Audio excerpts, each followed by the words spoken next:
ধন্যবাদ কটন কলেজলে বা কটন বিশ্ববিদ্যালয়লৈ আহি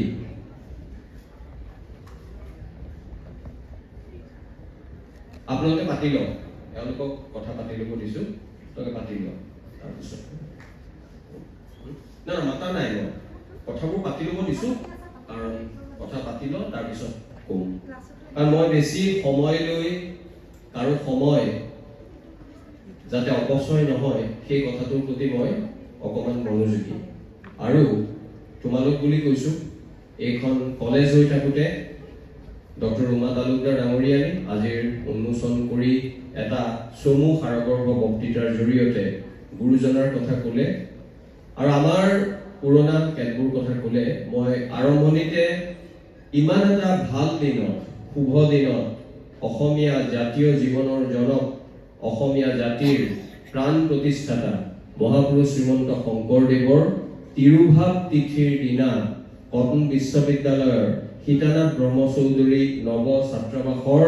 মূলতঃ ছাত্ৰসকলে আৰু অন্যান্য ছাত্ৰী কটন বিশ্ববিদ্যালয়ৰ ছাত্ৰ ছাত্ৰীৰ বুজন এটা অংশ আহি ঐতিহ্যমণ্ডিত এই কলাগুৰু বিষ্ণুৰাভা প্ৰেক্ষাগৃহ শুৱনি কৰিছে তেওঁলোকক মই ধন্যবাদ কৃতজ্ঞতা আৰু বয়সত সৰু হলেও নমস্কাৰ জনাইছো যে আজিৰ দিনটোত বহু কলেজ বহু বিশ্ববিদ্যালয়ৰ বহু মানুহে আন কেতবোৰ কথাত ব্যস্ত থকাৰ সময়ত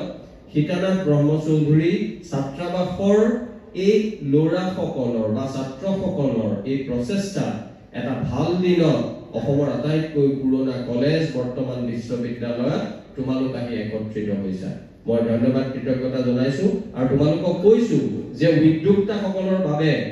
এটা তোমালোকে হাত চাপৰি মাৰিব লাগে মই মহাপুৰুষ শ্ৰীমন্ত শংকৰদেৱৰ তিৰুভাৱ তিথিৰ দিনা তেখেতৰ প্ৰতি তেখেতৰ সেই বিস্ময়কৰ অৱদানৰ প্ৰতি শ্ৰদ্ধাত শিৰ নত হৈ যায় মই শ্ৰদ্ধাঞ্জলি জ্ঞাপন কৰিছো আৰু ঠিক গতানুগতিক সৰল ৰৈখিক ধৰণেৰে এটা বক্তৃতা মই দিব বিচৰা নাই কাৰণ মই জানো কটন বিশ্ববিদ্যালয়ত পঢ়া ল'ৰা ছোৱালী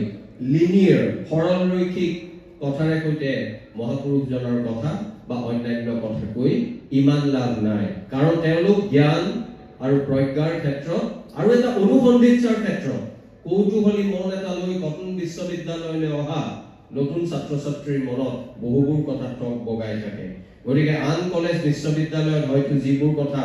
কোৱা হয় ইয়াত হয়তো কিমানখিনি কথা তেনেধৰণে নকলেও হয় বুলি মই ভাবো কাৰণ আগতেই কৈছিল বহু প্ৰায় 100 বছৰ আগতে যে what cotton things today Assam things tomorrow মই ভাবো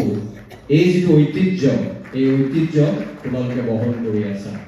গতিকে সেইখিনি কথা মনত ৰাখি মোৰ সীমাবদ্ধতা মনত ৰাখি সন্মানীয় ডক্টৰ ৰুমা তালুকদাৰ ডাঙৰীয়ানী তেওঁ যোগ্যতা বিকাশ কেন্দ্ৰৰ সঞ্চালক তথা পৰিসংখ্যা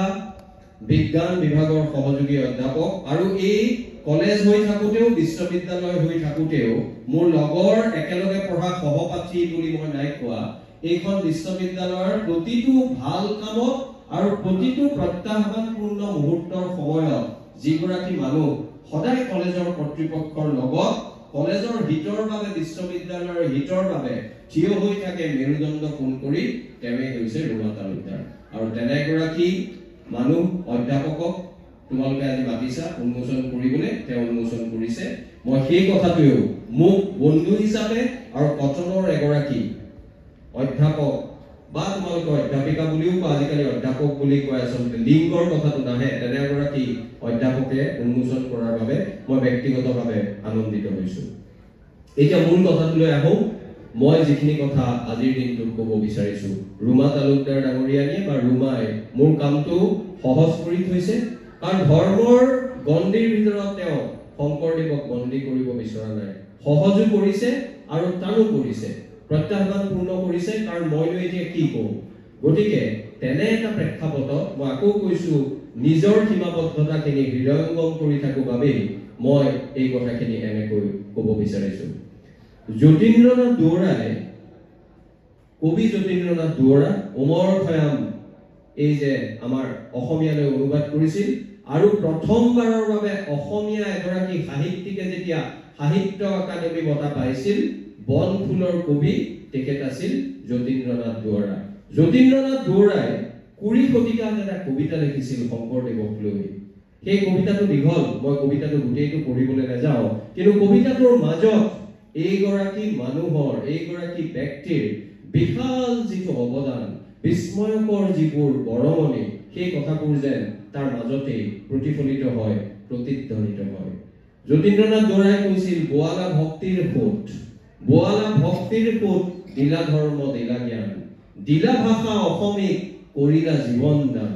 তোমাৰ জীৱনীতে লিখে নে সাধ্যকাৰ, গোটেই অসম জুৰি বিস্তৃত জীৱনী যাৰ। এই চাৰিটা শাৰীৰ মাজত এই পংক্তি গোটেই জীৱন দান দিয়াৰ কথা কৈছে। তোমাৰ জীৱনী কোনে লিখিব, কোনে সাহস কৰিব,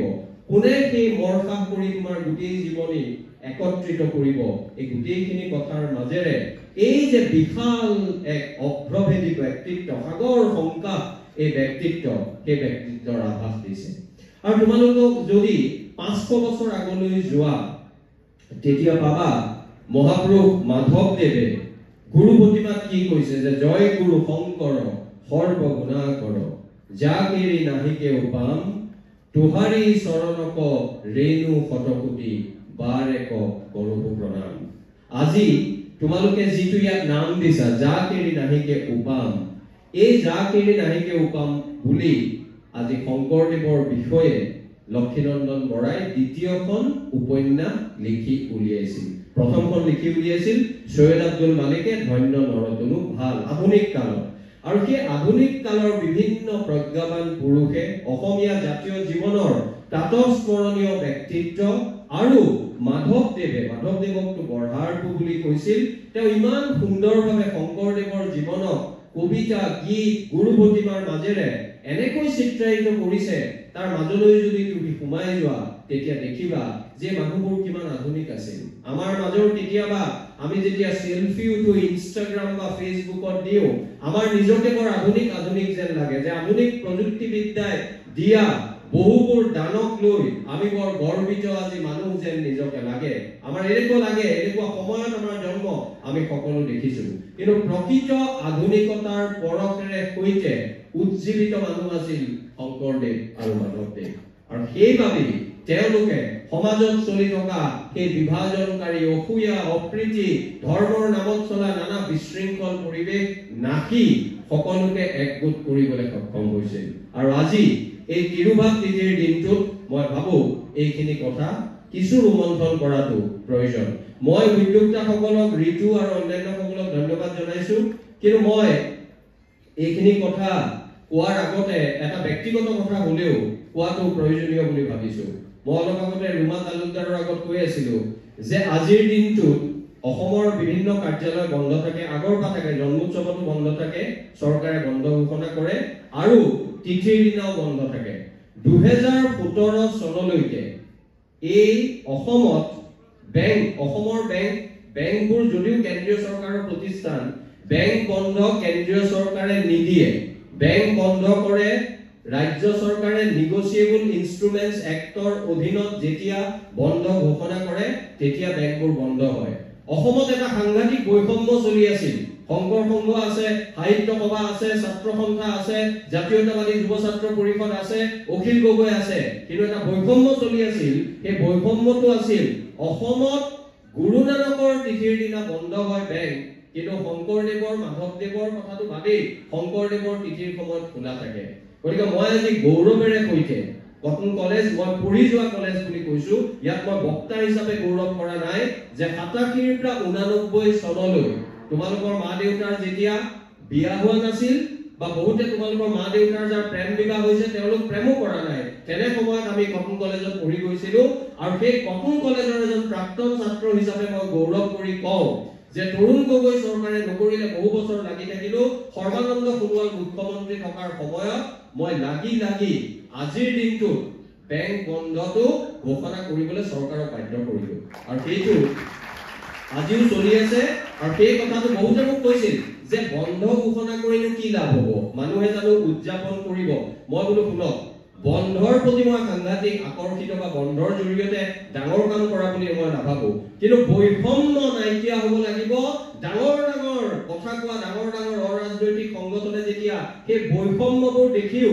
চকুমুদা কুলিৰ দৰে থাকে মই অন্তত ময়ূৰ পৰাই চকুমুদা কুলি হৈ থাকিব নিবিচাৰে আৰু সেইবাবে পিছত মই ধন্যবাদ জনাইছিলো লুৰিণজ্যোতি গগৈক মইতো মুকলিকে কওঁ কাৰণ ছাত্ৰ সন্থাৰ তেতিয়া তেওঁ সাধাৰণ সম্পাদক আছিল পিছত অসম গণ পৰিষদৰ অতুল ৰাজ্যৰ মন্ত্ৰী কমলা কলিতা আৰু বোধকৰ কেশৱ মহন্ত নহয় আন এজনে আহি তেওঁলোকে মোৰ সমৰ্থনত গুৱাহাটী প্ৰেছ ক্লাবত তেওঁলোকেও দাবী উত্থাপন কৰিছিল আৰু তাৰ পিছত দাবী উত্থাপন কৰিছিল সন্মানীয় ডক্টৰ নগেন শইকীয়াই আৰু শেষত গৈ চৰকাৰে সেই বন্ধ ঘোষণা কৰিবলৈ বাধ্য হ'ল কিন্তু বাধ্য হ'ল যদিও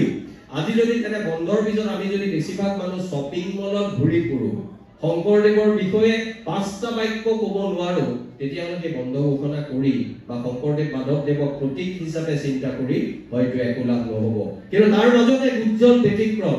এই হিতানাথ ব্ৰহ্মচৌধুৰী ছাত্ৰাবাসৰ ছাত্ৰৰ দ্বাৰা আয়োজিত এইটো অনুষ্ঠানত তোমালোকৰ উপস্থিতি তোমালোকক মই ব্যতিক্ৰমী দৃষ্টান্ত বুলি কৈছো আৰু অনাগত সময়ত তোমালোকৰ দায়িত্ব বঢ়া বুলিও কৈছো তোমালোকে এই বিষয়ত অলপমান হ'লেও নিজৰ যদি শিপাৰ কথা নাজানা চুকাফা লাচিতৰ কথা নাজানা নৰনাৰায়ণ চিলাৰায় শংকৰদেৱ মাধৱদেৱৰ কথা যদি আমি 10টা বাক্য আত্মবিশ্বাসেৰে কৈতে পৃথিৱীৰ অন্যান্য মানুহৰ আগত ক'ব নোৱাৰো তেতিয়াহ'লে অন্যান্য ক্ষেত্ৰত আমি যিমানেই সফল নহওঁ কিয় আমাক কিন্তু শিপাহীন বুলি পৃথিৱীয়ে নাহিব আৰু ভূপেন হাজৰিকাই যে কৈছিল তুমি বিশ্বৰ শৰীৰত পংগু অংগ হ'লে বিশ্বই জানো ভাল পাব পৃথিৱীত জনমেও সচেতন নহ'লে প্ৰাপ্য ঠিকাতে হেৰাব এতিয়া বহু ক্ষেত্ৰত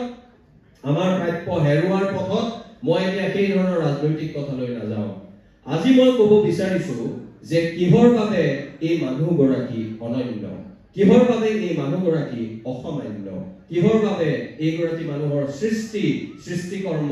অসাধাৰণ আৰু সেই কথাটো মই প্ৰথম অৱস্থাত যিটো কথা কৈছিলো তোমালোকৰ এই পদক্ষেপ দেখি মোৰ মাধৱদেৱৰ আন এটা নামঘোষাত থকা আমাৰ গোসাঁই ঘৰত আমি গধূলি বহুতে এইটো প্ৰাৰ্থনা গাই আমি যেন এক অন্তৰ হাত পৰি যায় আমি খুব ট্ৰানজেকচনেল নহয় ভগৱানৰ পৰা কিবা বিচাৰো আমিও আধুনিক মনৰ দুৰ্বল মনৰ মানুহ কিন্তু তথাপিও কেতিয়াবা নিবিচাৰিলেও কিন্তু আমাৰ অন্তৰ হাত পৰি যায় এই অন্তৰ হাত পৰাৰ লগতে ধৰ্ম আধ্যাত্মিকতাৰ কথা বাদ দিও এই ফাকি ঘোষাৰ মাজত আধুনিক অসমীয়া মানুহৰ কিবা এটা যেন দুৰ্বলতাও ওলাই পৰে আৰু সেই দুৰ্বলতাটো উপলব্ধি কৰাৰ সময়ত তোমালোকৰ দৰে নতুন পুৰুষ বা নতুন নাৰীক যে দেখো আৰু তোমালোকৰ সেই উজ্জীৱিত চকুবোৰ দেখিলে আমাৰ ভৱিষ্যত ভাল হ'ব যেন মনত এটা বিশ্বাস হয় কাৰণ মাধৱ পুৰুষে কৈছিলে আৰু সেই ঘোষাপাতি মই অকমান এই আজিৰ দিনটোত হয়তো গাই দিলে বৰ ভুল নহ'ব মাধৱদেৱে কৈছিলে আৰু আমি এতিয়াও সেই ঘোষাপাতি বহুতে গাওঁ বহুতে উপলব্ধি কৰোঁ বা আমি শুনো যেতিয়া আমাৰ মন পুলকিত হৈ পৰে মাধৱদেৱে লিখিছিল ব্ৰহ্মাদি কৰি জীৱ জগত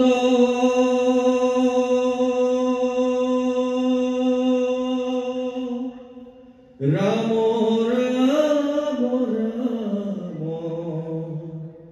ৰাম ৰাম মায়া সজ্জামাজে আশয় ঘুমতি যাই তুমি হে চৈতন্য সনাতন ৰাম ৰাম ৰাম ৰাম ৰাম আমিও চেতন নিয়োগ নাথ যোগাই এই যে মাধৱদেৱে দেৱ দেৱতাক মায়া সজ্জাত থকাৰ কথা কৈছে মই নাজানো তোমালোকৰ কেতবোৰ ল'ৰা ছোৱালী কিয় অহা যোৱা তেওঁলোকে কিয় প্ৰমাণ দিব বিচাৰিছে মই যিটো সময়ত ক'ব বিচাৰিছো যে কটন কলেজৰ কটন বিশ্ববিদ্যালয়ৰ ছাত্ৰ ছাত্ৰী অন্তত আজিৰ দিনটোত উপস্থিত থকা ছাত্ৰ ছাত্ৰী মায়া সজ্জাত নাই যি সময়ত অসমীয়া আধুনিক মধ্যবিত্ত মানুহ মায়া সজ্জাত আছে নিজৰ স্বকীয়তা অতীত পাহৰিছে মই তোমালোকক ঠিক শলাগিব লগা মুহূৰ্ততে যেতিয়া ইফাল সিফাল দৰ্জা খোলা মেলা দেখা পাওঁ তেতিয়া কিন্তু কথাবোৰ মোৰ মুখৰ পৰা মই কাকো সম্মান সহকাৰে কিন্তু যুক্তি সহকাৰে তেওঁলোকে মন্ত্ৰীয়ে হওক ছাত্ৰই হওক মই কিন্তু কোৱাত বিশ্বাস কৰোঁ গতিকে বেয়া নাপাবা আৰু মই বহুবাৰ কটনত কৈছো আৰু ভাবো যে এইবাৰ আৰু কটনত মোক চাগে আৰু নামাতে কিন্তু নাজানো কটনৰ মনৰ এইটো বিশালতা ইমানবাৰ কোৱাৰ পিছতো মাতিছে মই ক'ব বিচাৰিছিলো মই ইয়াত কোনো ধৰ্মৰ ব্যাখ্যা দিবলৈ নাই অহা মই ক'ব বিচাৰিছিলো যিটো সময়ত মানুহ মায়াকজ্জাত থকা যেন লাগে তোমালোকৰ উপস্থিতি আজি বুজাইছে যে তোমালোকৰ মনত এই অসমীয়া স্বকীয় চিন্তা মই অকল ধৰ্মৰ কথা নাই কোৱা অকল শংকৰদেৱ বুলিও নাই কোৱা স্বকীয়তাৰ প্ৰতি এটা হেঁপাহ আৰু ভাবিয়াস আছে আৰু সেইবাবে আমি অচেতন নিয়োগ নাথ যোগাই তুমি নিজৰ সীমাবদ্ধতা বুজি পাই স্বকীয়তাৰ প্ৰতি আকৰ্ষিত হোৱা এই নতুন প্ৰজন্মৰ নতুন নাৰী মই আচলতে শ্ৰদ্ধা জনাব বিচাৰিছো আৰু শ্ৰদ্ধা জনোৱাৰ আগত ইফাল সিফাল দৌৰাদৌৰি কৰি থাকিলে শ্ৰদ্ধাটো বৰ আমাৰ লোকেল চিকেনৰ দৰে শ্ৰদ্ধা নহয় তো ব্ৰইলাৰ মুৰ্গীৰ দৰে হয় এইটো ভাল নালাগে এইটো মোৰো তেনেকৈ কৈ ভাল নালাগে গতিকে এইখিনি কথা মুকলিকে ক'লো এতিয়া শুনা এই যে মাধৱদেৱে এইখিনি কথা ক'লে বিক্ষিপ্তভাৱে যদি কওঁ 1937 চন ভাৰত স্বাধীন হ'বলৈ 10 বছৰ আছে কিহৰ বাবে মানুহজন মই যে ক'লো অসাধাৰণ অনন্য অসামান্য ধৰ্মৰ কথাটো ৰুমা তালুকদাৰ ডাঙৰীয়ালে কৈছে মই অকমান বাৰু কেইটামান বাক্যত কম কাৰণ ধৰ্মটো একেবাৰে এৰাই চলিব নোৱাৰি যিসকলে ধৰ্ম বিশ্বাসী মানে এক শৰণ হৰিনাম ধৰ্ম বিশ্বাস কৰে কিন্তু 1900 ভাবিবা কথাখিনি বুজিবা I am just having a conversation with you. It's not a monologue. I am not trying to impose any sort of monochromatic stiffness that I might have crystallized in my mind after my studies of Shonkordev and Madhavdev. মই কেতিয়াও এজন গণতান্ত্ৰিক সহিষ্ণু সহনশীল মানুহ হাঁহি ধেমালি ভাল পোৱা মানুহ ৰুমাই জানে আৰু কেতিয়াবা যেতিয়া তিৰিং বিৰিংবোৰ দেখো তেতিয়া খং উঠি মুখৰ আগত কৈ দিয়া মানুহ সেইবাবে মই তোমাক কওঁ এই যে 37 চনত ষষ্ঠ শ্ৰেণীত পঢ়া এজন ল'ৰা তেওঁ দেউতাক আৰু মাকে তেজপুৰৰ পৰা লৈ গৈছিলে বৰদোৱালৈ শংকৰদেৱৰ পবিত্ৰ জন্মভূমি বৰদোৱা আৰু তাৰ পৰা ঘূৰি গৈ সেই ল'ৰাজনে তেওঁ জীৱনৰ প্ৰথমটো গীত লিখিলে ল'ৰাজনৰ দেউতাকৰ নাম আছিল নীলকান্ত হাজৰিকা ল'ৰাজনৰ মাকৰ নাম আছিল শান্তিপ্ৰিয়া হাজৰিকা আৰু ল'ৰাজন বিশ্ববৰেণ্য শিল্পী আমাৰ অসমীয়া মানুহৰ হিয়াৰ আমঠু ভূপেন হাজৰিকা আৰু ভূপেন হাজৰিকাই কি লিখিলে 11 বছৰ বয়সত বৰদোৱাৰ পৰা ঘূৰি গৈ তেওঁ লিখিলে যে কুসুম্বৰ পুত্ৰ শ্ৰীশংকৰ গুৰুৱে ধৰিছিল নামৰে তান নামৰে সুৰতে আনন্দত নাচিছিল পবিত্ৰ বৰদোৱা থান চাবাদে 11 বছৰীয়া ভূপেন হাজৰিকা বৰদোৱালৈ গৈছে ঘূৰি গৈ জীৱনৰ প্ৰথমটো গীত লিখিছে দ্বিতীয়টো গীত লিখিলে 1949 চনত ভাৰত স্বাধীন হোৱাৰ 2 বছৰমান পিছত তেতিয়া নহয় ভাৰত স্বাধীন হোৱাৰ 39 চনত 1939 এইটো 37 চনত লিখিলে এইটো 39 8 বছৰ আগতে লিখিলে আৰু সেই কথাটো শংকৰদেৱৰ কথা বিস্তৃত অধ্যয়ন নকৰাকৈ ভূপেন হাজৰিকাৰ দ্বিতীয় গীতটোত যিটো কথা কৈছিল শংকৰদেৱৰ এটা ৰচনাৰ লগত সাংঘাতিক মিল আছে এই কথাবোৰ সাধাৰণতে আমি এটা বাতৰি কাকতত প্ৰবন্ধ কৰিলে আজিৰ দিনটোত বা সাধাৰণতে বহু মানুহে কওঁতে নকয় কাৰণ মই ভাবো এই কথাবোৰ গুৰুত্বপূৰ্ণ বিশেষকৈ কটনৰ ছাত্ৰ ছাত্ৰীৰ বাবে ভূপেন হাজৰিকাই ক'লে যে হৰিজন পাহাৰী হিন্দু মুছলিমৰ বৰকুচ চুতীয়া কছাৰীয়া আহোমৰ অন্তৰ ভেদিময় মৌ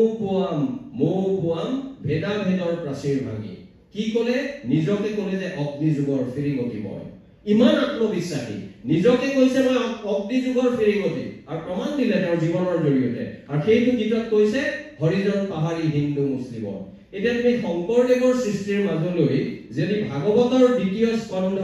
শংকৰদেৱে যেতিয়া অসমীয়ালৈ সৃষ্টিশীলভাৱে ভাৱানুবাদ কৰি প্ৰথমবাৰৰ বাবে অসম নামটো ব্যৱহাৰ কৰিছে এটা জাতিক আহোমসকলক বুজাবলৈ তেতিয়া শংকৰদেৱে কি কৈছিল শংকৰদেৱে উত্তৰ ভাৰতত থকা হুন পুলিন্দ এই জাতিৰ কথা নাই লিখা কিয় নাই লিখা কাৰণ শংকৰদেৱৰ বুকুৰ মাজত আমাৰ এই অসম নামৰ বৰ্তমান যিখন ভূখণ্ড অসম বুলি জনাজাত ইয়াত বসবাস কৰা সাধাৰণ মানুহৰ দুখ বেদনা জীৱনৰ প্ৰত্যাহ্বানৰ কথাবোৰে তেওঁ বুকুৰ মাজত খলকনি তুলিছিল সেইবাবে তেওঁ কি কৈছে যে কি কৈছিলে কিৰাত কছাৰী খাচী গাৰু মেৰি জগন কংক গোৱাল অসম মুলুক ৰজক তুলুক কুবাস মেছ চন্দাল যদি কোনোবা সংস্কৃতৰ ছাত্ৰ ছাত্ৰী আছে যদি সংস্কৃত ভাষাত থকা ভাগৱতখন পঢ়ে তাত এইবোৰ জাতিৰ কথা নাপায় তাত উত্তৰ ভাৰতত থকা হুন পুলিন্দ যৱন এনেকুৱা ধৰণৰ জাতিৰ কথা পাব আৰু ইয়াত শংকৰদেৱে অসমত থকা বিভিন্ন জাতি উপজাতিৰ একত্ৰিত কৰিবৰ বাবে কৈছে যিটো কথা ভূপেন হাজৰিকাই 14 বছৰ বয়সত লেখা দ্বিতীয়টো গীতৰ হৰিজন পাহাৰী এইটোৰ লগত মিল আছে এতিয়া মই বেলেগ কথা কওঁ জ্যোতিপ্ৰসাদ আগৰৱালা ভূপেন হাজৰিকাৰ কথা কলো জ্যোতিপ্ৰসাদ আগৰৱালাৰ ককা দেউতা হৰিবিলাস আগৰৱালা তেওঁ আছিল প্ৰথম অসমীয়া মই আকৌ জোৰ দিছো অসমীয়া জ্যোতিপ্ৰসাদৰ পৰিয়াল মোতকৈ বা অন্যান্য বহু অসমীয়াতকৈ বেছি অসমীয়া সেইটো আৰু মই ক'ব নালাগে তেওঁৰ ককা দেউতা হৰিবিলাস আগৰৱালাৰ দেউতা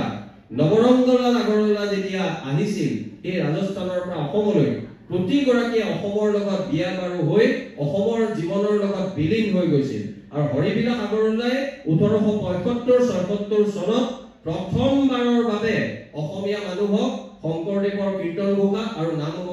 মাধৱদেৱৰ নাম ঘোষা ছপা আকাৰে উলিয়াই দিছিল হৰিবিলাস আগৰৱালাই আৰু প্ৰতিগৰাকী মানুহ জ্যোতিপ্ৰসাদৰ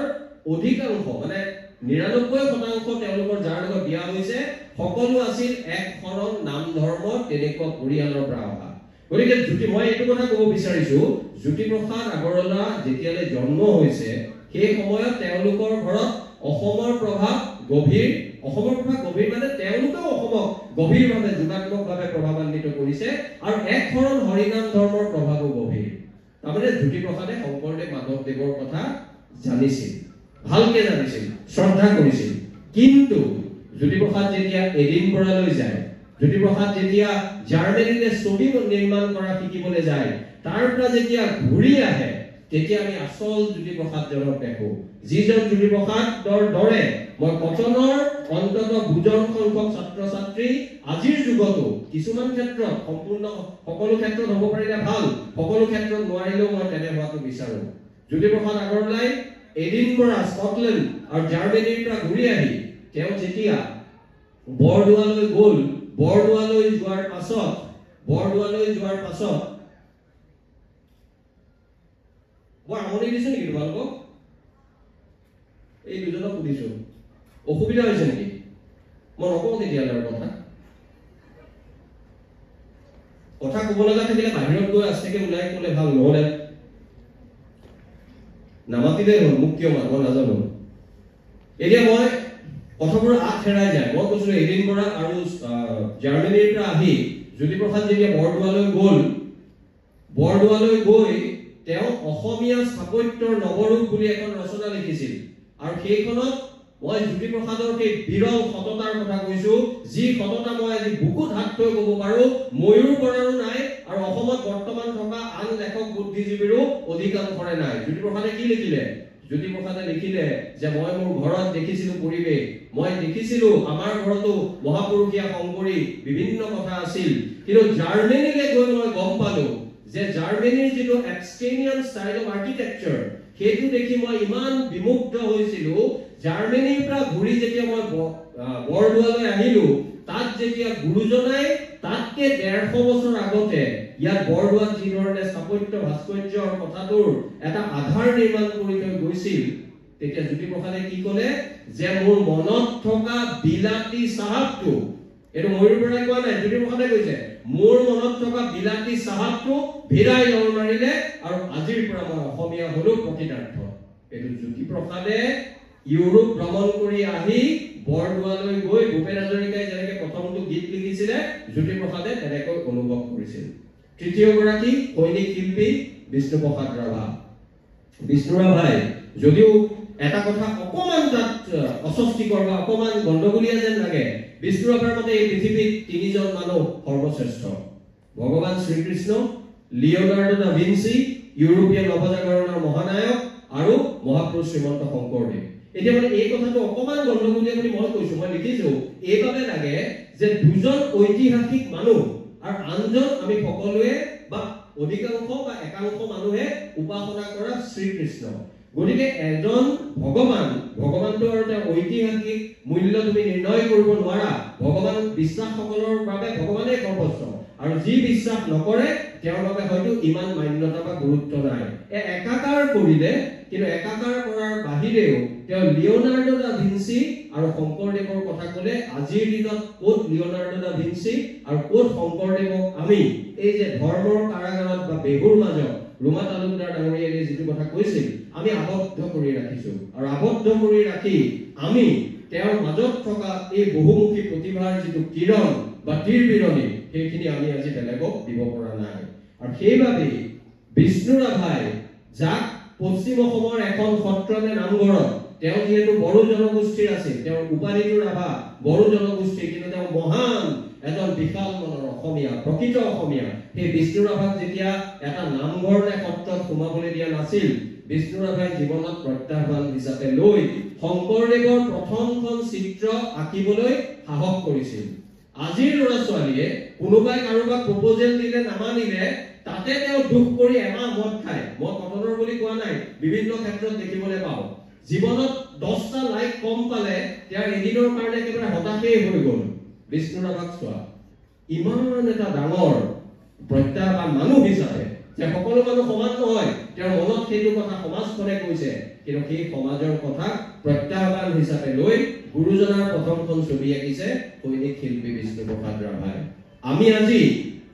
আধুনিক প্ৰযুক্তিবিদ্যাই দিয়া দানৰ মাজত মা দেউতাই পঠোৱা টকা পইচাৰ মাজত ইমান এখন ভাল বিশ্ববিদ্যালয়ত পঢ়ি আমি কি পাইছো আমি সেই কথাবোৰ বেছিকে নাচাও আমি চাও যে মোৰ লগৰজনে ইনষ্টাগ্ৰামত ইমান পালে তেওঁ ইমান পালে মই পোৱা নাই আৰু বিভিন্ন ধৰণৰ কথা মই কোৱা নাই এইবোৰ কথাই মনত দুখ দিয়ে বেদনা দিয়ে মুকু দিয়ে সামাজিক মাধ্যমত ময়ো আছো সামাজিক মাধ্যমত লাইক কম পালে কমেন্ট কম পালে অলপ বেয়া লাগে কিন্তু জীৱনৰ ভাল বেয়া লগাৰ একমাত্ৰ মাপকাঠি সামাজিক মাধ্যম বাইক বা গাড়ী বা অন্যান্য বৈষয়িক কথা অনবৰতে কিন্তু হ'ব নোৱাৰে আৰু সেইটো নোহোৱাৰ বাবে কটন বিশ্ববিদ্যালয়ৰ এছএমডিচিয়ে যি ধৰণৰ অনুষ্ঠানৰ আয়োজন কৰিছে সেই আয়োজনে আচলতে প্ৰমাণ কৰে ইয়াত তেনে শুভ চিন্তা আছে এটা মই তিনিজন মানুহৰ জৰিয়তে শংকৰদেৱৰ কথাটো কিয় আনিলো যে ভূপেন হাজৰিকা বিষ্ণু ৰাভা আৰু জ্যোতিপ্ৰসাদ আৰু প্ৰথমতে মই ক'লো কাৰ কথা ক'লো যতীন্দ্ৰনাথ দুৱৰাৰ কথা ক'লো মাধৱদেৱৰ কথা ক'লো প্ৰতিগৰাকী মানুহে মই আৰু বহুতৰ কথা ক'ব পাৰো এইবোৰ কৈ মই লিষ্টখন বা তালিকাখন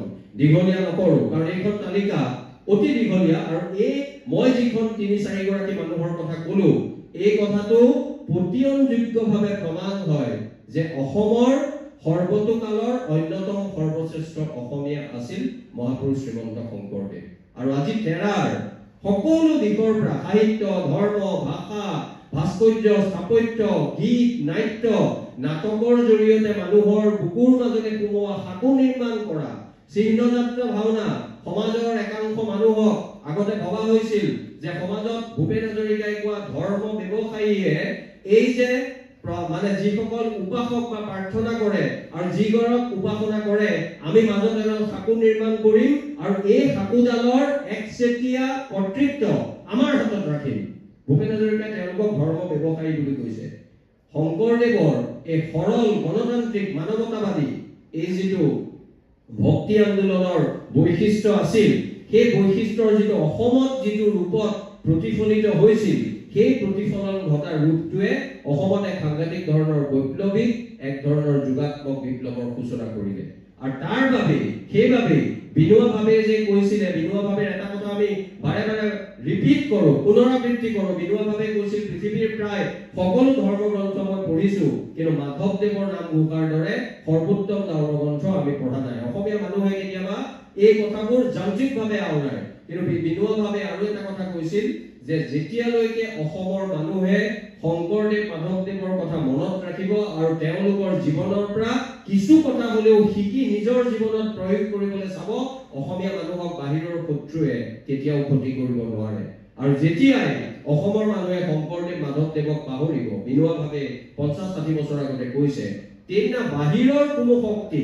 ইয়াৰ দিল্লী দিছপুৰৰ শক্তি মই বাদেই দিছো বাহিৰৰ কোনো শক্তিয়ে ভিতৰৰ কোনো শক্তিয়ে সেই জাতিক কিন্তু বচাব নোৱাৰিব আৰু সেই কথাটো উপলব্ধি কৰাৰ প্ৰকৃত সময় এইটো আৰু প্ৰকৃত সময়ত কটন বিশ্ববিদ্যালয়ৰ পৰা তেওঁলোকে এনেকুৱা এটা কাৰ্যসূচী পদক্ষেপ লোৱা বাবে মই আচলতে ফোনতে মোক ঋতু আৰু কোৱাৰ বাবে মোক ৰুমা তালুকদাৰে সুধিছিল তুমি আহিবা জানো মই বোলো মই যাম কাৰণ আজি গুৰুজনাৰ কথালৈ তেওঁলোকে কৰিছে তেওঁলোকৰ মনত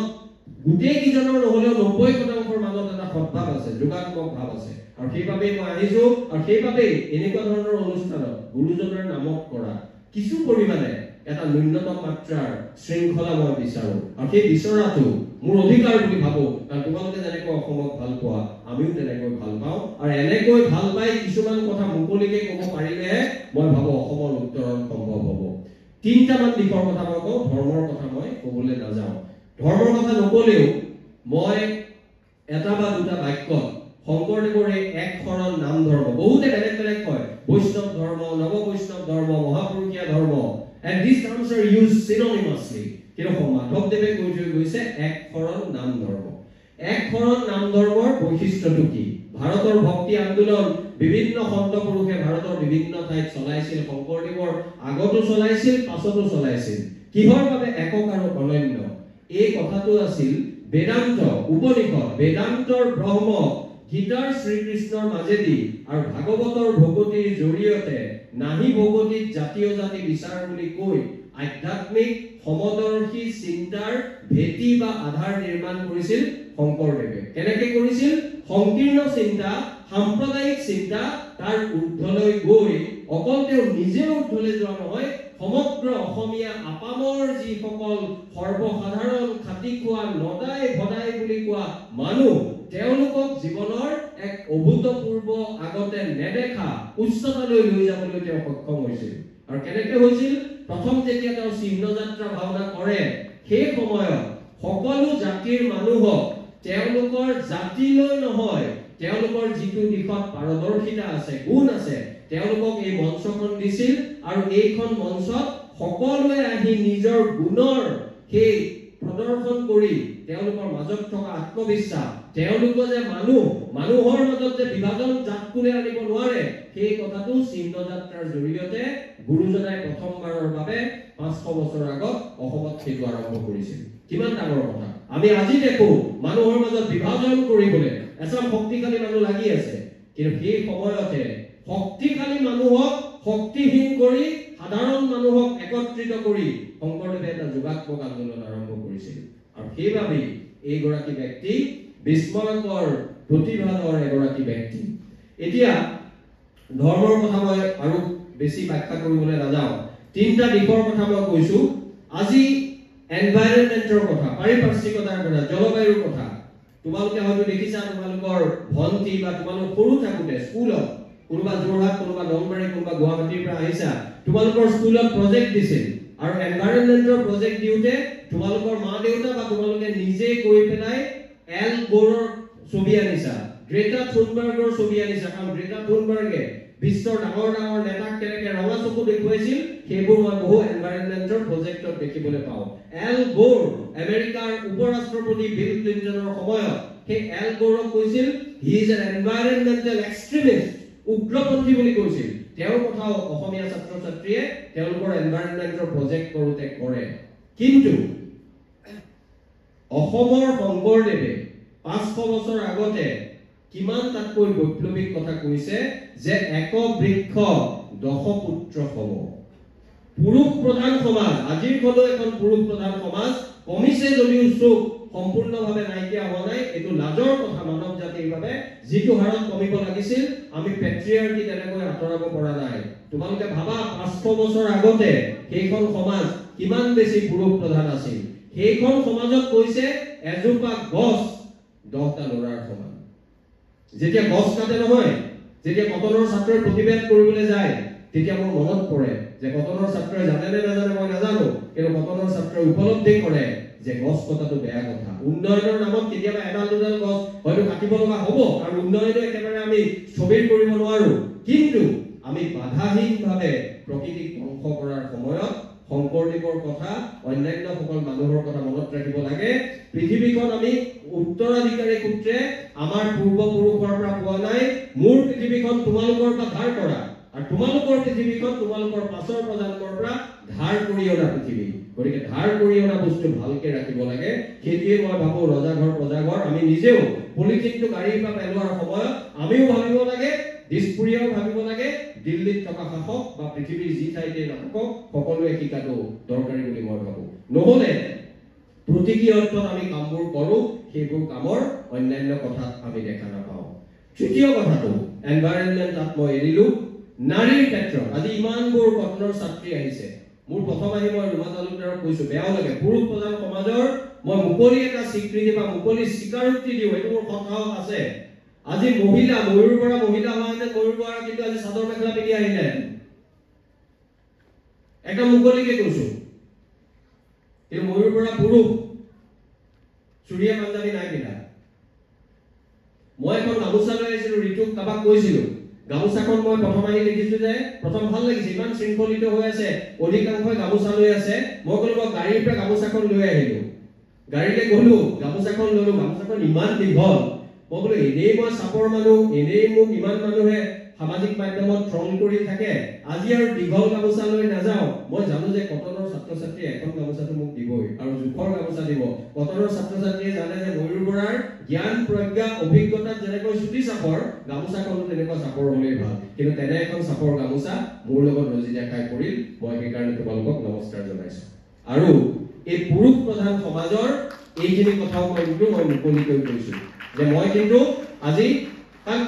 কৈ দিয়াই ভাল, ৰেকৰ্ডিং কৰি আছে, কোন দিয়াৰ পিছত মোকতো ট্ৰল কৰিবই। আৰু ট্ৰল কৰাটো মই খুব ভাল পাওঁ, মানে কি পাওঁ, একো নোহোৱাকে এনেকুৱা ধৰণৰ ট্ৰল কৰি যদি শংকৰদেৱৰ কথা, আমাৰ সমাজখনৰ স্বকীয় চিন্তাৰ কথা কাৰোবাৰ মনলৈ যায়, তেতিয়াহ'লে সেইটো মই ভাল কথা বুলি ভাবোঁ। গতিকে মই নাৰীৰ কথাটোলৈ আহিছোঁ। নাৰীৰ কথা কওঁতে পুৰুষ প্ৰধান সমাজলৈ গ'লো। এতিয়া 8 মাৰ্চৰ সময়ত বহুত মানুহে বহু কথা কয়, মোকো মাতে, মোকো নাৰীবাদী বুলি একাংশ মানুহে ভাবে। এতিয়া ৰুমা তালুকদাৰ মোৰ লগতে আছে, মোৰ পৰিবাৰকো চিনি পায় কাৰণে ৰুমা তালুকদাৰে জানে মোক নাৰীবাদী নহয় বুলি কোৱা প্ৰথমগৰাকী মানুহ হ'ল মোৰ পৰিবাৰ, ৰঞ্জিতা। তাৰমানে মই যিমানেই মিটিঙত নাৰীবাদী নকওঁ বা বেলেগ মানুহে নাভাবক, মোৰ ঘৰত থকা মানুহগৰাকীয়ে জানিব মই নাৰীবাদী হয় নে নহয়। তথাপিও অন্ততঃ কেতবোৰ কথা, দুৰ্বলতা, আফুৱা, সেইখিনি কথা মুকলিকৈ কোৱাৰ অন্ততঃ কিছু সৎসাহস মোৰ আছে। তেতিয়া কিন্তু আমি শংকৰদেৱৰ কথা বৰকৈ আলোচনা হোৱা দেখা নাপাওঁ। পাশ্চাত্যৰ বহু পণ্ডিতৰ কথা আলোচনা হয়। মই তেওঁলোকক 3টা উদাহৰণ দিব বিচাৰিছোঁ। শংকৰদেৱৰ পৰিবাৰ কালিন্দী আয়ে তেওঁ ঘৰত বহুদিনলৈকে ঘৰ জিউতিৰ উপাসনা কৰিছিল। ঘৰ জিউতি মানে এটা মূৰ্তি, সেই মূৰ্তিৰ উপাসনা কৰিছিল। শংকৰদেৱে কি কৰিছিল, তেওঁ কৈছিল যে কোনো ধৰণৰ ইয়াত মূৰ্তি পূজাৰ স্থান নাই। কিন্তু শংকৰদেৱে নিজৰ পৰিবাৰক বলপূৰ্বকভাৱে এই কথাটো কোৱা নাছিল যে আজিৰ পৰা তুমি আৰু এই উপাসনা কৰিব নোৱাৰিবা। মাধৱদেৱৰ বুজনি এটা সময়ত গুৰুপত্নী কালিন্দীয়ে বুজি পালে যে এইটো নকৰিলেও হয়, নকৰাকেও উপাসনা কৰিব পাৰি। তাৰ পিছতহে তেওঁলোকৰ ঘৰৰ পৰা সেই মূৰ্তিটো আঁতৰাই দিয়া হৈছিল। তাৰমানে শংকৰদেৱ এটা পিনৰ পৰা চাবলৈ গ'লে নাৰীবাদী আছিল নে নাই? নিশ্চিতভাৱে আছিল। নহ'লে তেওঁ নিজৰ পৰিবাৰক ক'ব পাৰিলে হয় যে মই এইটো ধৰ্ম প্ৰচাৰ কৰিছোঁ আৰু তুমি ঘৰত ঘৰ জিউতিৰ পূজা কৰিছা। গতিকে সেই কথাটো এইটো এটা প্ৰথম উদাহৰণ। দ্বিতীয় উদাহৰণ, আমি সকলোৱে গৌৰৱ কৰোঁ মাধৱ কন্দলীয়ে অসমীয়া ভাষালৈ ৰূপান্তৰ কৰিছিল ৰামায়ণ। তামিলৰ পিছত বোধ কৰোঁ প্ৰান্তীয় ভাষাত অসমীয়াটোৱে এটা মূল ভাষা য'ত এইটো ৰূপান্তৰ বা অনুবাদ কৰা হৈছিল। মাধৱ কন্দলীৰ ৰামায়ণৰ 7টা কাণ্ড থাকে, 7 চেপ্টাৰ্ছ। প্ৰথম আৰু শেষৰটো কাণ্ড শংকৰদেৱ মাধৱদেৱৰ সময়ত বিচাৰি পোৱা নগ'ল। তেতিয়া শংকৰদেৱে মাধৱদেৱক কি ক'লে যে পঢ়াৰটো তুমি আদি কাণ্ডটো কৰা, মই উত্তৰা কাণ্ডটো কৰোঁ। 5টা কাণ্ড মাধৱ কন্দলীৰ, প্ৰথমটো মাধৱদেৱৰ, শেষৰটো শংকৰদেৱৰ। শংকৰদেৱৰ উত্তৰা কাণ্ডত সীতাৰ মুখত যিটো বচন আছে, মই দিল্লী বিশ্ববিদ্যালয়ত যেতিয়া ইতিহাস পঢ়িছিলোঁ তেতিয়া মই বিভিন্ন ৰামায়ণ অলপ হ'লেও চাইছিলোঁ। তাত কোনো এখন ৰামায়ণত ইমান ধৰণৰ বিদ্ৰোহিনী সীতাৰ দৰে বচন নাই। শংকৰদেৱৰ সীতাই কি কয় যে ভাত মেলা বসুমতী পাতালে লুকাও। এইটো মাৰাঠীটো পাবা, উৰিয়াটো পাবা, সকলোতে আছে। ভাত মেলা বসুমতী পাতালে লুকাও। তাৰ পাছৰ বাক্যটো হ'ল এই ইটো ৰামচন্দ্ৰৰ মুখকো নাচাও। I am not going to see the face of this Ramachandra. কোনে কৈছে? অসমীয়া সীতা, শংকৰদেৱৰ সীতাই কৈছে, কাৰণ তাৰ মাজত এক ধৰণৰ উজ্জীৱিত নাৰীৰ প্ৰতিফলন আমি দেখিবলৈ পাওঁ। তৃতীয়টো উদাহৰণ, কাৰণ এনেই এইটো মানুহৰ ধাৰণা ভিত্তিক কথা ক'লে আজিকালি কোনো মানুহে নতুন প্ৰজন্মই বিশেষকৈ মানি নলয়। তৃতীয় উদাহৰণ, শংকৰদেৱৰ ঘৰৰ সহায়কাৰিণী চন্দৰীয়াই পশ্চিম অসমত থকাৰ সময়ত নদীৰ পাৰত মানে কাপোৰ ধুই থাকে। কাপোৰ ধুই থকাৰ সময়ত বহুতো পুৰোহিতে আহি তেওঁক জোকায়। তেওঁ এনেকুৱা ধৰণৰ বুদ্ধিমতী আছিল, এনেকুৱা ধৰণৰ তেওঁ তৰ্ক কৰিব পাৰিছিল আৰু জ্ঞান আছিল যে কথাটো তেনেকে ক'ব পাৰিম নাই মই নাজানো, তেওঁৰ ঘৰত এনেকুৱা এটা পৰিমণ্ডল গঠন হৈ আছিল বা গঢ় লৈ উঠিছিল যাক য'ত ঘৰৰ গৃহ সহায়কাৰিণী গৰাকীও তেওঁ কাপোৰ ধুই থকা অৱস্থাত তোমালোকে যদি চৰিত পুথি পঢ়া পাবা যে বহুতো পণ্ডিত আহে এই সুন্দৰী আইৰ লগত তৰ্ক বিতৰ্কত লিপ্ত হয় আৰু বহুতে দেখিছে পিছত তেওঁলোকে পলাই পত্ৰং দিব লগা হয়, ফাঁহি চিটিকা দিব লগা হয়। তাৰমানে এই কথাটোৱে প্ৰমাণ কৰে প্ৰতিগৰাকী মানুহকে সদস্যৰ নিচিনাকে তেওঁলোকক ব্যৱহাৰ কৰা হৈছিল। প্ৰতিগৰাকী মানুহক তেওঁ অকল কামৰ বাবে ৰখা হোৱা নাছিল, সকলো ধৰণৰ বৌদ্ধিক আধ্যাত্মিক উত্তৰণৰ কথা গুৰুজনাৰ ঘৰখনত আছিল। তাৰমানে বাহিৰত কোৱা কথাটোৱে নহয়, নিজৰ ঘৰখনত পৰিবাৰক কৰা ব্যৱহাৰ, সহায়কাৰিণীক কৰা ব্যৱহাৰ আৰু বৌদ্ধিক ক্ষেত্ৰত সীতাৰ মুখত যিটো বচন দিছিল তাৰ জৰিয়তে প্ৰমাণ হয় শংকৰদেৱ এই ক্ষেত্ৰত কিমান আগবঢ়া আছিল। চতুৰ্থ কথাটো মাধৱ কন্দলীৰ কথা মই কলো, শংকৰদেৱতকৈ আগৰ অনন্ত কন্দলী শংকৰদেৱৰ পিছৰ শংকৰদেৱৰ শিষ্য, সাৰ্বভৌম ভট্টাচাৰ্য বুলি শংকৰদেৱৰ এগৰাকী ব্ৰাহ্মণ শিষ্যই। বহু মানুহে এতিয়া কিছুমান অদৰকাৰী বিতৰ্ক কৰে, সাৰ্বভৌম ভট্টাচাৰ্য নিজৰে ব্ৰাহ্মণ কুলত জন্ম, তেওঁ শংকৰদেৱৰ ব্ৰাহ্মণ শিষ্যসকলৰ এখন তালিকা কৰি গৈছে, দীঘলীয়া তালিকা। সেই তাৰ অনন্ত কন্দলীয়ে এবাৰ শংকৰদেৱক ক'লে, মোৰ লয়েল দেন দা কিং। মই এইখিনি অলপ সাধু কথাৰ নিচিনাকে কৈছো, ইয়াৰ মাজত তোমালোকে আচল কথাটো গম পাবা। অনন্ত কন্দলীয়ে ক'লে যে আপুনি আদিকাণ্ড মাধৱদেৱক কৰিব দিছে, শেষৰ কাণ্ডটো আপুনি লিখিব। Why don't you destroy the whole document and write it afresh? তাৰমানে আপুনি ভাঙি তুৰুচ কৰি পেলাওক এইখন ৰামায়ণ আৰু নতুনকৈ লেখক। শংকৰদেৱে এইটো কাম কৰিলে নেকি? নাই কৰা। তাৰ বিপৰীতে কি কৰিলে? সেইটো ডাঙৰ কথা। বিপৰীতে ক'লে পূৰ্ব কবি অপ্ৰমাদী। কাক ক'লে? মাধৱ কন্দলী। অনন্ত কন্দলীয়ে ক'লে ভাঙি দিয়ক, আপুনি লিখক। শংকৰদেৱে নথকা কাণ্ডকেইটা লিখিলে, মাধৱদেৱে এটা লিখিলে, শংকৰদেৱে এটা লিখিলে আৰু আগৰজনক সন্মান জনালে পূৰ্ব কবি অপ্ৰমাদী। আজি অসমীয়া মানুহে মাধৱ কন্দলীক যেতিয়া স্মৰণ কৰে তেতিয়া শংকৰদেৱে যিটো উপাধি দি থৈ গৈছিল সেইটোৰ জৰিয়তে স্মৰণ কৰে। তাৰমানে ৰেছপেক্ট ফৰ এল্ডাৰ্ছ, এই কথাটো তোমালোকে কেনেকৈ তেওঁৰ জীৱনত দেখা আৰু তেওঁ শিকিছে কাৰ তাত। মোৰ কেতিয়াবা ক'বলৈ মন যায়, মই কওঁ যে ভাৰত চৰকাৰে আমাৰ খেলৰ ক্ষেত্ৰত এটা পুৰস্কাৰ দিয়ে দ্ৰোণাচাৰ্য। মই ইতিহাসৰ ছাত্ৰ, মই সমালোচনাত্মক দৃষ্টিভংগীৰে নাই কোৱা, কিন্তু মই ভাবো আৰু ভবাটো মোৰ কোৱাৰ অধিকাৰ আছে, ভাৰতীয় সংবিধানে মোক এই অধিকাৰ দিছে। মই ভাবো দ্ৰোণাচাৰ্যতকৈ আমাৰ মহেন্দ্ৰ কন্দলী, এই যে অসমৰ নগাঁৱৰ ব্ৰাহ্মণ কুলত জন্ম লাভ কৰা শংকৰদেৱৰ গুৰু, মাধৱ কন্দলী নহয়, মাধৱ কন্দলীটো আমাৰ মহেন্দ্ৰ কন্দলী, আচলতে মহেন্দ্ৰ কন্দলী দ্ৰোণাচাৰ্যতকৈ বহু ওপৰৰ। কিয়? তাৰ কাৰণ সুধিব মানুহে যে কিয় ভাবে, এই কাৰণে ভাবো দ্ৰোণাচাৰ্যই তেওঁৰ শিষ্যৰ মাজত বৈষম্য আনিছিল। অৰ্জুনক তেওঁ বেছিকৈ ভাল পাইছিল বাবে একলব্যৰ বুঢ়া আঙুলিক কাটিব লগা হোৱা এটা অৱস্থাৰ সৃষ্টি কৰিছিল দ্ৰোণাচাৰ্যই। যদিও ঐতিহাসিক কথা নহয়, মহাভাৰতৰ কথা এই কথাটো কৰিছিল। তাৰ বিপৰীতে শংকৰদেৱৰ গুৰু, যাৰ তুলত গৈ কৰতল কমল লিখিছিল মহেন্দ্ৰ কন্দলী, অসমৰ ব্ৰাহ্মণ, তেওঁ কিমান ডাঙৰ কথা, কিমান তেওঁ বহল মনা, কিমান তেওঁ উদাৰ, এইখিনি কথা আমি দেখিছিলো। কি কৈছিল? শংকৰদেৱক যেতিয়া দেৱ উপাধিটো দিলে, বহুতো ব্ৰাহ্মণ শিষ্যই আহি ক'লে যে এওঁতো ব্ৰাহ্মণৰ ঘৰত জন্ম লাভ কৰা নাই, তেতিয়াৰ দিনত এইবোৰ কথাই চলিছিল, তেওঁ কিহৰ বাবে দেৱ বুলি ক'লে? তেতিয়া মহেন্দ্ৰ কন্দলীয়ে যিটো উত্তৰ দিছিল, বা মহেন্দ্ৰ কন্দলী পিছৰ কালত শংকৰদেৱৰ লগত প্ৰথমবাৰ তীৰ্থযাত্ৰাটো গৈছিল, শিষ্যৰ তেওঁ শিষ্যত্ব ল'লে, সেই কথাটোৱে প্ৰমাণ কৰে তেওঁ প্ৰকৃতাৰ্থত মহান আছিল, প্ৰকৃতাৰ্থত গুণীৰ গুণ তেওঁ বিচাৰ কৰিব জানিছিল। আৰু গুণীৰ গুণ বিচাৰ কৰোঁতে ভাৰতীয় সংবিধানে এতিয়া যিটো কথা কয় যে কোনো ধৰণৰ ইয়াত বেলেগ কথা আহিব নালাগে, সকলো মানুহে তেওঁ নাগৰিক হ'লে সকলো ঠাইতে সকলো সুবিধা পাব লাগে, সেই কথাখিনি তেওঁ কিন্তু তেতিয়াই কৰি দেখুৱাইছিল। সেইকাৰণে মই ভাবো,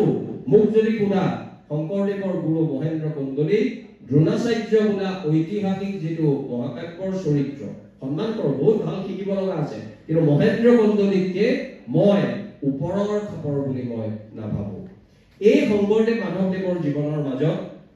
আমি যেতিয়া যাওঁ এনে বহু কথা দেখিবলৈ পাওঁ। কীৰ্তনৰ প্ৰথমতে লিখিছে যে প্ৰথমে প্ৰণামো ব্ৰহ্ম ব্ৰহ্মৰূপী সনাতন সৰ্ব অৱতাৰৰ কাৰণ নাৰায়ণ। এই প্ৰথমটো পঢ়িলে গোটেইখন নপঢ়িলেও সময় নাথাকিলেও পাই যাবা যে প্ৰথমে প্ৰণামো ব্ৰহ্মৰূপী সনাতন সৰ্ব অৱতাৰৰ কাৰণ নাৰায়ণ। এই গোটেই কথাখিনি তেওঁৰ ধৰ্ম দৰ্শনটো কি আছিল, তেওঁ সকলো মানুহক যে এক দেখিছিল তাৰ প্ৰমাণ কি, সেই গোটেইবোৰ প্ৰমাণ চাবলৈ হলে এটা বা দুটা তেওঁৰ সৃষ্টিকৰ্মৰ পৰা বস্তু বুটলি আনিলে আমি বুজি পাওঁ যে কি কি কৈছিলে যে সবাকো মানিবা তুমি, এনেকুৱা এটা আছে নহয়, তুমি বিষ্ণু বুদ্ধি কৰি ব্ৰাহ্মণৰো চণ্ডালৰো নিবিচাৰি কুল দাতাক চুৰত যেন দৃষ্টি একতুল কুকুৰ শ্ৰীদাল গদৰ ভৰো আত্মাৰাম জানিয়া সবাকো কৰি কৰিবা প্ৰণাম। এই যে এই মোৰ প্ৰথম শাৰীটো অহা নাই, সেই শাৰীটোৰ মাজত আচলতে ক'লে সুন্দৰভাৱে কথাখিনি ওলাই যায়, সমস্ত ভূততে মই আছো হৰি সবাকো মানিবা তুমি বিষ্ণু বুদ্ধি কৰি ব্ৰাহ্মণৰো চণ্ডালৰো নিবিচাৰি কুল দাতাক চুৰত যেন দৃষ্টি একতুল কুকুৰ শ্ৰীগাল গদৰ ভৰো আত্মাৰাম জানিয়া সবাকো কৰি কৰিবা প্ৰণাম। এই কথাখিনিৰ মাজত সকলো মানুহেকে জীৱকুলৰ অন্যান্য প্ৰতিনিধিসকলকো তেওঁ মানুহৰ শাৰীলৈ আনিছে। গতিকে মানুহক মানুহ কৰা আৰু বৰ্তমান সময়ত মানুহক প্ৰথম দ্বিতীয় তৃতীয় শ্ৰেণীৰ নাগৰিক কৰি যেতিয়া ৰাজনীতি হোৱা দেখো তেতিয়া এইসকল মহান ব্যক্তিলৈ আমাৰ মনত পৰে। আৰু সেই মহান ব্যক্তিয়ে 500-550 বছৰ আগতে যিখিনি কথা আমাৰ ইয়াত দি থৈ গৈছিল সেই গোটেইখিনি কথা আমি কিছু পৰিমাণে উপলব্ধি কৰিবলৈ চেষ্টা কৰিব লাগে বুলি ভাবো। এতিয়া শেষত পৰিৱেশটো বৰ গহীন হ'ল। মই মাজতে এবাৰ দুবাৰ মোৰ যিটো স্বভাৱ সদায় ভাবো কটনত নামাতে বুলি সদায় মাতে, আগতেও কৈছো, কিন্তু মই যিহেতু দেখিলে মানে এই কথাটো নোকোৱাকে থাকিব নোৱাৰো। তাৰ অৰ্থ নহয় যে মই কাৰোবাক বেয়া পাইছো, মই কাৰো ব্যক্তিগতভাৱে মুখ কৰি এতিয়া মনতেই নাই কাক কলো, কিন্তু মই এইটো কাৰণে কৈছো আমি যিটো কাম যেতিয়া কৰো আধা ঘণ্টা 40 মিনিটৰ কাৰণেই নকৰো কিয়, কিন্তু সেইখিনি সময়ত আমি মন প্ৰাণ সপি দি কামটো কৰিব লাগে, যিটো অসমীয়া মানুহৰ এটা দুৰ্বলতা। আমি চেলেং পেটেং চেদেলি বেদেলি এই ধৰণৰ কৰো। আজি অসমীয়া জাতীয়তাবাদৰ ইমান লেহুকা অৱস্থা কিয়? মই মুকলিকে যদি কটন বিশ্ববিদ্যালয়ত কওঁ বেলেগৰ কথা বাদ দিয়া, আমি উপেন্দ্ৰনাথ ব্ৰহ্মৰ দৰে সংগ্ৰামী গৃহচেতা নেতাৰ পৰাও আমাৰ অসমীয়া জাতীয়তাবাদী সকলে সেই কথা শিকিব নোৱাৰিলে। বেলেগ কোনো দূৰৰ তামিল পাঞ্জাবী মাৰাঠী জাতীয়তাবাদৰ কথাই নকয়। অসমত আটাইতকৈ জাতীয়তাবাদী সংগঠন বেছি, আৰু আজিৰ দিনত এইটো দুৰ্ভাগ্যজনকভাৱে এটা সত্য কথা, অসমীয়া জাতীয়তাবাদ আটাইতকৈ লেহুকা। এনে অৱস্থাত কটন বিশ্ববিদ্যালয়ে যিবোৰ পদক্ষেপ লৈছে সময়ে সময়ে সদায় নহলেও অকমান হলেও আমাৰ স্বকীয় চিন্তাৰ প্ৰতি আকৰ্ষিত কৰিব। এই যিটো আমাৰ থেৰুচিগা জাতীয়তাবাদ কৰবাত গৈ এদিন যেন মজবুত হ'ব, কৰবাত গৈ যেন এটি শক্তিশালী হ'ব, সেইটোৱে মোৰ আশা। মোৰতো বেলেগ আশা নাই। মইতো নিৰ্বাচন দেখালো, মইতো ইয়াত কিবা কিতাপ বেচিবলৈ নাহো বা মই কবলৈ নাহো যে মই এটা বক্তৃতা দিছো বক্তৃতাটো শুনিবা। কিন্তু এটা কথা আজি ঘটনাত কৈ মোৰ ভাল লাগিছে যে যোৱা বছৰ মই 6টা বক্তৃতা দিবলৈ যেতিয়া আমেৰিকালৈ গৈছিলো, তাৰ মানুহৰো আগ্ৰহ আছে। তাৰ দুটা মানে বষ্টন আৰু নিউ জাৰ্চিৰ মোৰ যিটো বক্তৃতা আছিল গুৰুজনাৰ ওপৰত আছিল। আৰু এইবাৰ যদি তোমালোকৰ আশীৰ্বাদ পাওঁ, তোমালোকৰ মনত যদি খং নাই, 18 অক্টোবৰ তাৰিখে মোক লণ্ডনলৈ আমন্ত্ৰণ কৰিছে মহাপুৰুষ গুৰুজনাৰ বিষয়ে ক'বলৈ। তেওঁলোকে জানে যে ময়ূৰ বৰাগীয়ে ধৰ্মৰ কথা বিশেষ নকয়, কিন্তু সমাজতাত্ত্বিক সমাজ বিশ্লেষক এইগৰাকী শংকৰদেৱৰ কথা মই ক'বলৈ যত্ন কৰিম যদিহে তোমালোকৰ এটা আশীৰ্বাদ পাওঁ। আৰু এনেকুৱা মুহূৰ্তত আশীৰ্বাদ কেনেকে দিব লাগে তোমালোকে হয়তো জানা। গতিকে শেষত ৰাজনীতি কিন্তু নকৰো দেই, মই হাত চাপৰিটো ৰাজনীতি কৰি লৈছো, সেইটো আৰু সাহস আছে, কিন্তু মই ৰাজনীতি নকৰো। মানে পৰিৱেশটো অকমান শেষত অলপ কোমল কৰিবলৈ আৰু মধুৰ কৰিবলৈ, নহয় জানো? শংকৰদেৱে দাস্য ভকতিৰ কথা কৈছিল, কিন্তু মধুৰ ভকতি এটাও আছে। মই কোৱা নাই শংকৰদেৱৰ ভকতিত মধুৰ ভকতি আনিব লাগে, এইটো আমাৰ কাষৰ বংগৰ চৈতন্যদেৱৰ দৰ্শনত নাই। সকলো বেলেগ, সকলো ব্যতিক্ৰমী, বেলেগ বেলেগ চিন্তা। কিন্তু জীৱনত কেতিয়াবা আমাৰ এতিয়া ইমান প্ৰত্যাহ্বান আহে, আমাক কেতিয়াবা সেই কথাবোৰৰ প্ৰয়োজন হোৱা যেন লাগে। গতিকে মই মোৰ বক্তব্যৰ যিটো শেষৰ কথা তোমালোকৰ উৎকৰ ঘোষক ঘোষিকাই প্ৰথমতে কৈছিল, সেইটোৰ জৰিয়তে মাধৱদেৱে শংকৰদেৱক কেনেকে চাইছিলে সেই কথাটো অকমান মই গাবলৈ বিচাৰিম। আৰু বিষ্ণু ৰাভাৰ এটা গীতত শংকৰদেৱ কেনেকৈ চিত্ৰায়িত হৈছিল ভূপেন হাজৰিকা আৰু হাচিনা হাজৰিকাৰ কণ্ঠত, সেইখিনিও মই আচলতে অকমান ক'বলৈ শুনিবলৈ বিচাৰিম তোমালোকৰ মাজত ৰুমা তালুকদাৰ কামুৰিয়ানী তেওঁলোকৰ মাজত যদি ভাল গায়ক গায়িকা আছে আৰু এটা মাইক আছে মই তেওঁলোকক প্ৰথম মাধৱদেৱৰটো মই গাই লোৱাৰ পিছত তেওঁলোকক আহিবলৈ অনুৰোধ কৰিছো তেতিয়াহে তোমালোকৰ সাংস্কৃতিক যিটো সন্ধিয়া হয়নে আবেলি হয় মই নাজানো সেইটো সজীৱ হ'ব আৰু ৰং ৰহস্যৰ মাজেৰে আমি আনন্দও কৰিম আৰু গুৰুজনাৰ সেই কথা পৰিশীলিত ৰুচিবোধক আমি মনত ৰাখিম মাধৱদেৱে কৈছিল আৰু মই মোৰ আনুষ্ঠানিক বক্তৃতা সামৰাৰ সময়ত মই সেই কথাটোৱে ক'ব বিচাৰো শ্ৰীমন্ত শংকৰ হৰি ভকতৰ জানা যে নকল্প তৰু তাহান্ত বিনাই নাই নাই নাই আমাৰ পৰম গুৰু তাহান্ত বিনাই নাই নাই নাই আমাৰ পৰম গুৰু আনুষ্ঠানিক মোৰ বক্তব্য তোমালোকৰ যেতিয়ালৈকে ময়ূৰ বৰালে খং আছিল সেইখিনি ইয়াতে সমাপ্ত হ'ব আৰু এতিয়া খঙৰ পিছৰ বাকি যিটো গীত কোনোবা আছে নাই মই নাজানো যে এই যে বিষ্ণু ৰাভাৰ গীতটো ভূপেন হাজৰিকা আৰু হাসিনা হাজৰিকাই গাই শংকৰদেৱক লৈ সেই গীতটো গুণগুণাই পৰিৱেশটো মই আৰু অকমান সজীৱ সতেজ আৰু অকমান লাইট মানে এই তুলুঙা লাইটটো নহয় গধুৰ গভীৰ বিদ্যায়তনিক পৰিৱেশৰ পৰা সাংস্কৃতিক দিশলৈ যাবলৈ আমাক যে এডাল সাঁকোৰ প্ৰয়োজন সেই সাঁকোৰ কথাটো চিন্তা কৰি মই গাব বিচাৰিছো নে মোৰ কাষলৈ কিয় নাহে ইমান বেয়া গাওঁ বুলি নাহে নে মানুহজন কাৰা বুলি ভাবে মানুহজনটো কাৰা একেবাৰে নহয় ৰুমাহঁতে জানে কেতিয়াবা কাৰাৰ অলপ এক্টিং কৰো এই মানুহে নহ'লে কথা বতৰা পাতি থাকিব নহয় বেছি যদি নহয় আৰু বাকীখিনি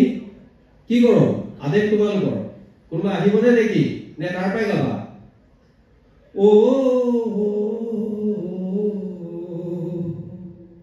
আসলে গানটো মনত আছে গুৰু মোৰ শংকৰ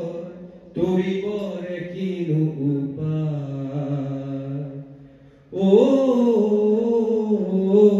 গুৰু মোৰ শংকৰ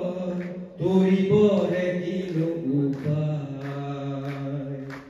গুৰু ভাতিলৈ যাবলৈ শ্ৰী শংকৰ গুৰু বালিতে বান্ধিলা পজা হে ৰাম ৰাম বালিতে বান্ধিলা পজা চকুৰি ভকতে চাপৰি ধৰিছে চকুৰি ভকতে চাপৰি ধৰিছে আপুনি লগাইছে ঘোষা হে ৰাম ৰাম আপুনি লগাইছে ঘোষা গুৰুৰ শংকৰ তৰিবৰে কিনো উপায় গুৰু নাও শিমলুৱা বঠা শিমলুৱা আৰু শিমলুৱা চৈ হে ৰাম ৰাম আৰু শিমলুৱা চৈ চৈৰে ভিতৰে গুৰুজন বহিছে চৈৰে ভিতৰে গুৰুজন বহিছে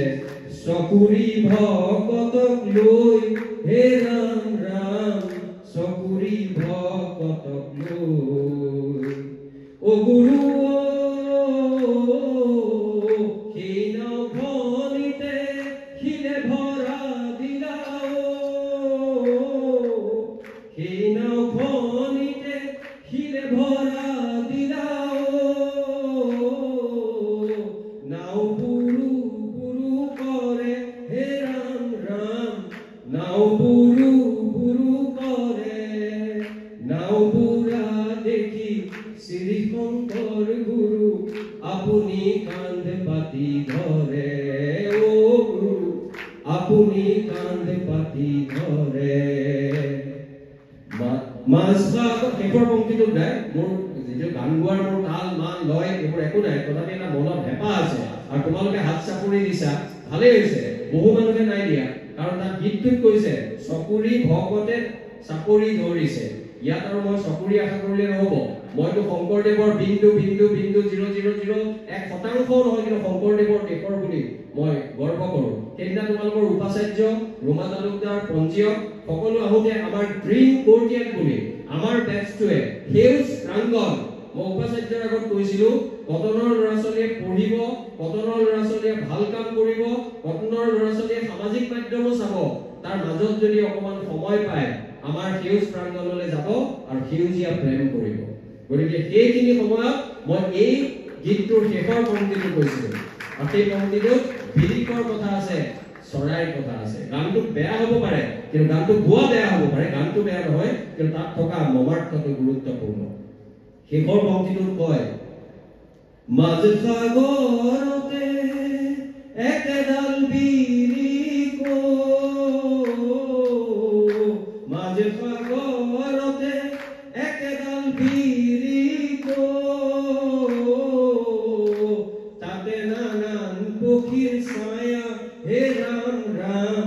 তাতে নানান পক্ষীৰ ছায়া ৰজনী পোহালে দশুদিশে গলে ৰজনী পোহালে দশুদিশে গলে এৰিলে বিৰিখৰ মায়া হে ৰাম ৰাম এৰিলে বিৰিখৰ মায়া ও গুৰুৰ শংকৰ তৰিবৰে কিনো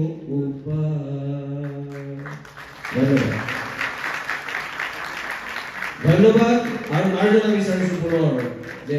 সদায় ভাবি আকৌ নকওঁ কিন্তু দুবাৰ তিনিবাৰ আজিও ক'লো কটনৰ ল'ৰা ছোৱালীৰ বহল মনৰ পৰা উজ্জীৱিত হৈ ওলোৱা সেই চেতনাই ময়ূৰ বৰাৰ দুৰ্বলতা ময়ূৰ বৰাৰ সামূহিকভাৱে পচন্দকৈ উঠি যোৱা খংটোৰ বাবে মাৰ্জনা কৰিব আৰু এনেদৰেই স্বকীয়তাৰ যিটো যাত্ৰা গুৰুজনাৰ মাজেৰে অব্যাহত ৰাখিব ধন্যবাদ